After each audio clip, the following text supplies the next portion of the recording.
উন্নয়নের কেন্দ্রবিন্দু।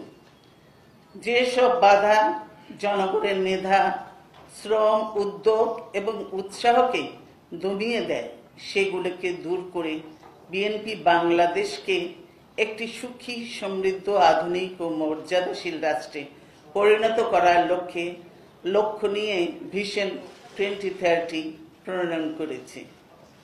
আমাদের ভিশন 2030 আপনাদের মাঝে বিতরণ করা হয়েছে।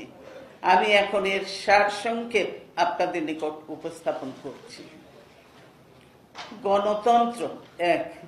বিএনপি মনে করে বাংলাদেশের জনগণ মহান মুক্তিযুদ্ধের মধ্য দিয়ে যে রাষ্ট্র গড়ে তুলেছিল, আজ সে রাষ্ট্রের মালিকানা তাদের হাতে নেই।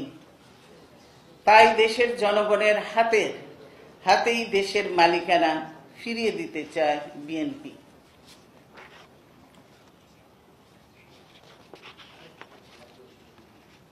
বিএনপি এমন এক উদার গণতান্ত্রিক সমাজ বিনির্মাণে বিশ্বাস করে, যেখানে জাতীয় স্বার্থ সমুন্নত রেখে মত প্রকাশের স্বাধীনতা ও নাগরিক অধিকার সুরক্ষিত হবে। যত সংখ্যা লঘুষ্ঠই হোক না কেন, কোনো মত ও বিশ্বাসকে অমর্যাদা না করার নীতিতে বিএনপি বিশ্বাস করে। আমরা ওয়ান ডে ডেমোক্রেসিতে বিশ্বাসী নই। জনগণের ক্ষমতাকে কেবল নির্বাচনের দিন বা ভোট দেওয়ার মধ্যে সীমাবদ্ধ রাখতে চায় না বিএনপি।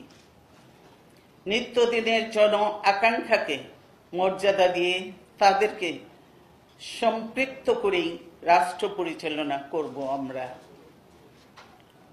সুধী সমাজ, গণমাধ্যম, জনমত জরিপ, জনগণের দৈনন্দিন চাওয়া পাওয়া, বিশেষজ্ঞ মতামত ও অভিজ্ঞতার আলোকে দেশ পরিচালনা করা বিএনপির লক্ষ্য।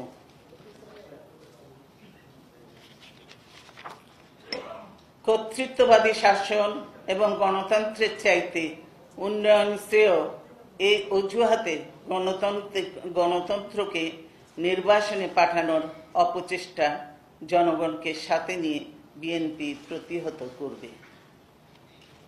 বিদ্যমান সাংবিধানিক কাঠামোয় প্রজাতন্ত্রের নির্বাহী ক্ষমতা এককভাবে প্রধানমন্ত্রীর উপর ন্যস্ত।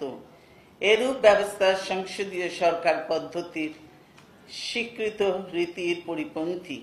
বিশেষ করে সাম্প্রতিক বছরগুলোর অভিজ্ঞতায়